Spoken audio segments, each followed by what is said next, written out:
नमस्कार, संतोष की रिपोर्ट में आप सबों का स्वागत है।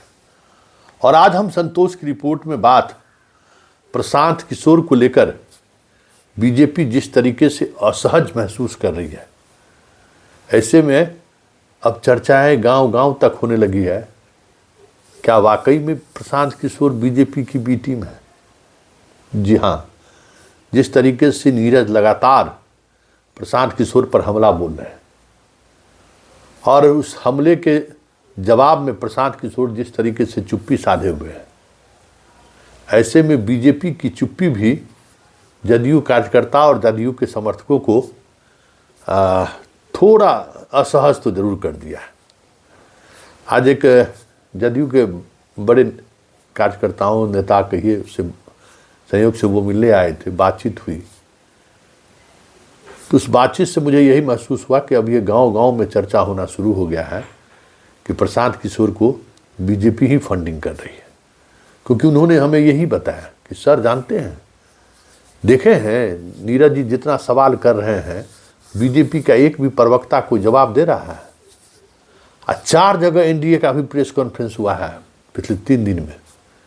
एनडीए के प्रेस कॉन्फ्रेंस में भी आप लोग सवाल पूछे हैं तो नहीं जवाब दिया है, जबकि इतनी गहराई तक हम इस खबर को नहीं महसूस किए थे और ना इस तरीके से खबर को हमने देखा था कि भाई वाकई में बीजेपी के नेताओं की कोई प्रतिक्रिया नहीं आई है। तो हम खंगाल दिए पिछले 3 दिनों का बीजेपी का जो पेज, जिस पेज से हम लोग जुड़े हुए हैं, अरविंद सिंह का, नीरज का, सबका बयान, मतलब बीजेपी वाले नीरज प्रवक्ता का, सबका बयान आता रहता है, लेकिन इस मुद्दे पर कोई बयान नहीं आया है। तो ये हमें लगा। फिर कुछ वीडियो जैसे हमें मिले जिसमें सवाल भी हो रहा है और चुप्पी भी साधे जा रही है। तो ऐसे में अगर गांव में सवाल खड़े हो रहे हैं तो इसका मतलब कुछ बात तो है, क्योंकि बिहार के गांव में राजनीति जितनी शिद्दत से होती है आप सोच नहीं सकते हैं। हमसे आपसे ज़्यादा ऑब्जेक्टिव तरीके से लोग चीज़ों को देखते हैं। लेकिन एक सवाल है, ये तो हमें महसूस हुआ था बीपीएससी पीटी परीक्षा रद्द करने को लेकर जो आंदोलन हुआ था, उस आंदोलन के दौरान कुछ चीज़ें तो मुझे भी महसूस हुआ था। कुछ चीज़ें ऐसा लग रहा था कि कोई ताकत है जो प्रशांत किशोर के साथ खड़ा है। कोर्ट में जमानत लेने के बाद जिस तरीके से पुलिस पूरा मौका दिया प्रशांत किशोर को अपनी बात रखने का, जबकि वो जमानत पर छूट चुके थे, और जिस अंदाज में उन्होंने अपनी बातों को रखा, अपने आप में बहुत बड़ी बात थी। बिना प्रशासन के सहयोग का ये संभव भी नहीं था। फिर गांधी मैदान में जिस तरीके से प्रोटेस्ट का कार्यक्रम उनका चला, उस प्रोटेस्ट के कार्यक्रम के दौरान भी डीएम और एसपी के बीच असहमति साफ दिख रहा था। कुछ न कुछ चीज़ें हैं जो किसी न किसी राजनीतिक उद्देश्य से हो रहा है।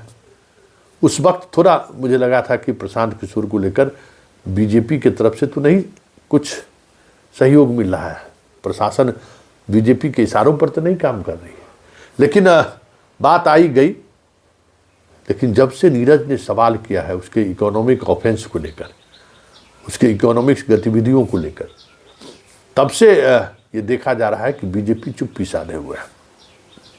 और अब खबर ये है कि बीजेपी चुनाव तक प्रशांत किशोर बने रहे या प्रशांत किशोर पूरी मजबूती के साथ एक थर्ड फ्रंट के रूप में बिहार में चुनाव में डटे रहे, और वो भी इस तरीके के आरोप से बचते बचाते हुए, क्योंकि ये आरोप अगर बिहार में लगा तो फिर बहुत मुश्किल होगा, क्योंकि यादव और मुसलमानों का वोट तोड़ने की रणनीति का एक बड़ा हिस्सा प्रशांत किशोर के हवाले है।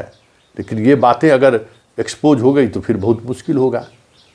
तो कहा जा रहा है कि अब इस मुद्दा को लेकर नीरज को अलग थलग करने की कोशिश शुरू हो गई है, और वो कोशिश मुख्यमंत्री आवास तक पहुंच गई है। इसकी एक धमक मुझे भी पता चला है, और ये कोशिश करने वाले लोग अधिकांश जदयू के ही लोग हैं जो मोदी और शाह के सिपह सलार हो गए।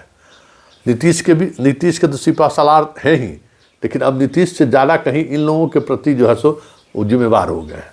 और वो लोग भी चाहते हैं कि प्रशांत किशोर को लेकर ज़्यादा एग्रेशन पार्टी के अंदर ना दिखे। तो इसलिए नीरज के बयान को लेकर नीतीश कुमार को अब गलत तरीके से फिट देने की कोशिश शुरू हुई है। कि नीरज कुछ कुछ ऐसा बयान दे देते हैं जिससे गठबंधन असहज महसूस करने लगता है। बात प्रशांत किशोर की नहीं होगी, बाकी बात जैसे भी हो नीतीश कुमार तक पहुंचाया जाए। तो इस खेल में बीजेपी भी शामिल है और जदयू के अंदर जो बीजेपी के लिए काम करने वाले लोग हैं वो भी शामिल है। लेकिन देखना दिलचस्प होगा कि उस कवायद का असर क्या पड़ता है, क्योंकि नीरज का रिश्ता पारिवारिक रिश्ता है मुख्यमंत्री से, माँ पिताजी से उनके रिश्ते रहे हैं। और जिस भी स्थिति में है नीरज को लेकर हमें नहीं लगता है कि बहुत कुछ रिजल्ट, मतलब बहुत कुछ विपरीत कुछ नियम चीज़ें हम सोच ले थोड़ा मुश्किल है। लेकिन अभी जिस हालात में है सीएम कुछ भी हो सकता है। जो चर्चाएं होती हैं अगर वो सत्य है तो फिर तो कोई बात ही नहीं है।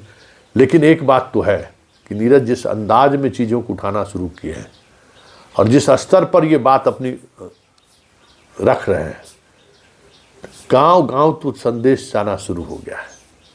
क्योंकि देखिए भ्रष्टाचार एक अहम मुद्दा है।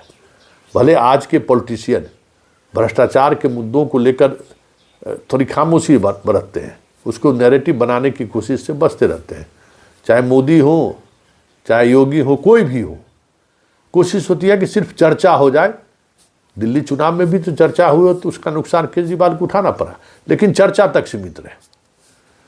अब ऐसे में हमें ये देखना दिलचस्प होगा कि प्रशांत किशोर के मामले पर अगर जदयू और एग्रेसिव होती है, खास करके नीरज और एग्रेसिव होते हैं, तो जदयू के बाकी जो बीजेपी के सिपह सालार हैं वो क्या करते हैं, क्योंकि सहमत का खेल शुरू हो चुका है और दोनों तरफ से बिसाते बिछाई जा रही है। देखिए नीरज का अपना एक अलग स्टाइल है, अपना एक अलग अंदाज। वो चीज़ों को बहुत ही गंभीरता से उठाते हैं और कभी कभी चीज़ों को बिना किसी आधार के भी बोल जाते हैं। लेकिन इस मुद्दों पर को इन्होंने गंभीरता से उठाया है और बहुत सारी ऐसी बातें हैं जो कहीं न कहीं मुश्किलें खड़ी कर सकती है प्रशांत किशोर को। जबकि बीजेपी चाहती है कि वो तीसरे फ्रंट के रूप में वो चुनाव लड़े और जहाँ जो साधना चाहती है चिराग मॉडल 2 के सहारे, वो भी उनके रणनीति का हिस्सा है। ऐसे में ये देखना दिलचस्प होगा कि नीरज को बीजेपी और जदयू के अंदर के जो विभाजन है वो अब प्रशांत किशोर को लेकर उनके आने वाले प्रेस कॉन्फ्रेंस को किस तरीके से रोकते हैं या फिर उनके प्रेस कॉन्फ्रेंस को कैसे निष्प्रभावी बनाए, इसके लिए क्या करते हैं, ये देखने वाली बात होगी। वहीं दूसरी ओर नीरज जिस अंदाज में अपनी बात रखते हैं और जिस तरीके से रखते हैं, ऐसे में अगर बात आगे बढ़ी तो फिर बीजेपी के लिए कितना मुश्किल होगा प्रशांत किशोर को कवर देना, ये भी देखने वाली बात होगी। इसलिए बिहार में कह सकते हैं कि 2025 के विधानसभा चुनाव से पहले बहुत तरह की चीज़ें देखने को अब मिलेगी। और ऐसे में लालू से ऐसी नहीं कर दिए कि हम लोग जब तक हैं बिहार में बीजेपी का सवाल ही नहीं है। हम लोग कौन है भाई? तेजस्वी थोड़ी है। जरा सुन लीजिए चलते चलते लालू का वो बयान भी। मतलब बिहार का जो सियासी समर है ना, बहुत आसान नहीं है। इसलिए जब मोदी एक्सट्रीम पर भी थे तब भी बिहार ही एक ऐसा प्रदेश है, अब तो थोड़ा अवसान की तरफ है, जहां बीजेपी की दाल अभी तक नहीं गली है। खैर देखिए आगे आगे होता है क्या, लेकिन इतना तय है नीरज ने खलबली तो मचा दी है और प्रशांत किशोर पर हमला बोलकर टीम शाह को तो असहज कर दिया है।